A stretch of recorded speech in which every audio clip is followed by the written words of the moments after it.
Alright, there comes time when you need to change the strings on the guitar. You can change strings, well, the question often comes up, how often do I need to change strings? As often as you want to.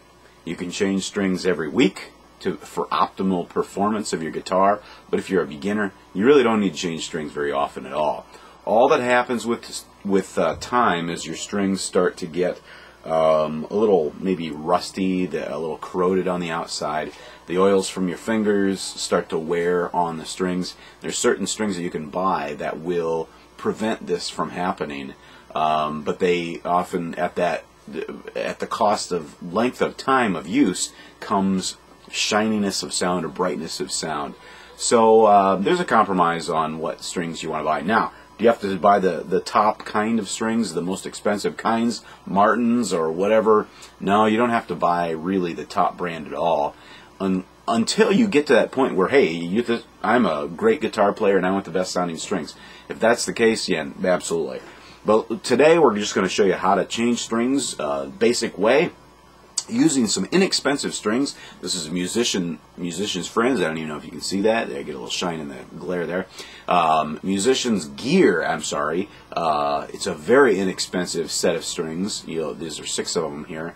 And it's kind of it's a copper zinc combination, which most of the strings you buy will be. And let's get to it. Alright, the tools that you will need for changing strings are simply pliers of some kind, unless you have an older Ovation where you can just string it through. You'll need to pull the pegs out. You'll need a wire cutter. Sometimes that comes on the pliers themselves. They have little wire cutters on there. You'll need, or another kind of wire cutter, which this is pretty good because it gets down and close to it. And you'll need one of these if you don't want to kill your wrist. This is simply a peg tuner. It turns around like this, and it's the greatest little device that I should have figured out a long time ago. They're $1 or $2. They're nothing. So get yourself one of these because it'll save you a lot of heartache and a lot of wrist fatigue. Now, I was so stupid before I got one of those, I actually built a contraption for a drill so I could put one of this in the tuning pegs of the guitar, so it fit right in here like this. And then I would turn it with the drill. Now, I spent a lot of time cutting this darn thing out of wood, and I wasted a lot of time because for some reason I didn't know that these things existed. This is $1. Buy it. It will save you a lot of heartache. Alright, step 1. The first thing you need to do is loosen up the strings. You can't, well, you can cut them, of course, but there's a lot of tension on those strings. So if you cut them, it could just snap right in your face. So avoid that. First step is to loosen them. This is when you take this nice little peg tuner and apply it onto the pegs like this. And all you need to do is loosen. Now, the one way to find out which way you need to go is actually strike the string and then loosen it. If you hear the pitch going up like that, you know, okay, you're going the wrong way. If you go too far, it'll snap. Might hit you in the face. Might poke your eye out.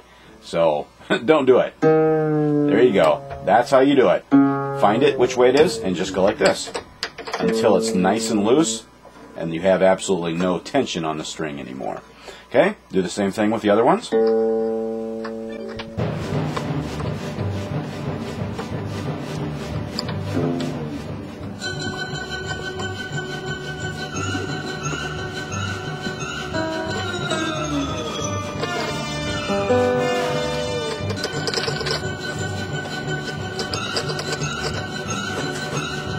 Alright, now all of the strings are loosened sufficiently.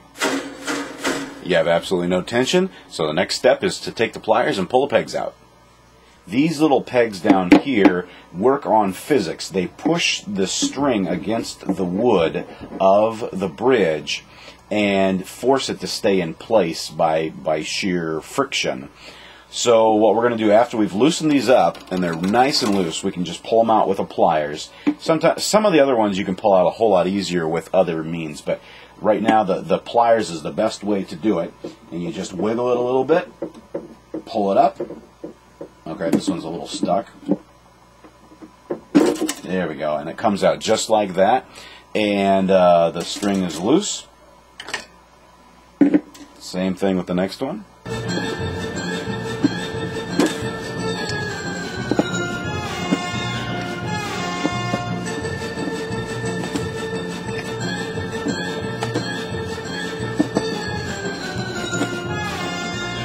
Okay, now you have them all out.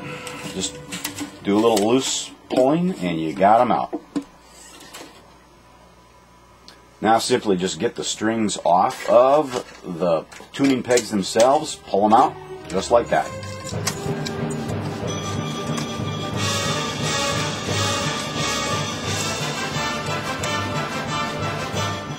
Now be careful when you pull everything out, because sometimes this little device right here, which is called a nut, is sometimes very loose on the guitars, and it will just fall right out if you're not careful. So it's not a big deal. You can put it back in. Okay, a little information on the saddle and bridge. This whole wood piece is called the bridge, and every guitar has the same mechanism. The bridge and the saddle rests on the bridge. Now, here's the thing that you have to pay attention to when you have a guitar that has the electronics in it, because most of you will have the electronics. This little thing that rests below the saddle is called the pickup, and this is what picks up the vibrations when you strum the strings. It goes over the pressure of the strings on this saddle, pushes down very hard and tight on this pickup, and that's how you get all of your sounds, the electronics, to go and pick up to the amplifier. Now, notice that on this saddle, you see the slot right here where the B string goes, the second to highest one. It's recessed a little bit. It's pulled back, and that's because all of the strings go in fourths except for that one B string. From the G string to the B string is a third, and that changes the physics of the sound just a little bit, so it needs to be back a little bit. You'll see a lot of you will have straight ones across where there is no recess in the B string. That's okay, it's just that this makes for slightly more accurate sound when it's pulled back just a little bit. When you put this back in, it needs to be nice and sturdy and strong. Now this saddle for this particular guitar has a little bit of give and wiggle room in here. It's a little off, and I need to get one that's actually a little more accurate, but this was a substitute that I just put in because my other one broke. Okay, now when you're putting the strings on, go ahead and open the package that you have, and you should have the 6 different strings in here, and they're marked. They should be marked for you. If they're not, just know that the ones with the smallest number are basically talking about the diameter.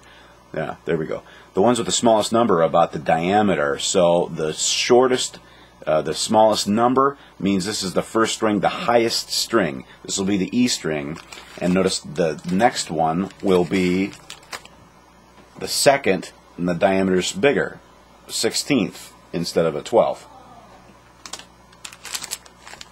Third, fourth, fifth, sixth. There we go.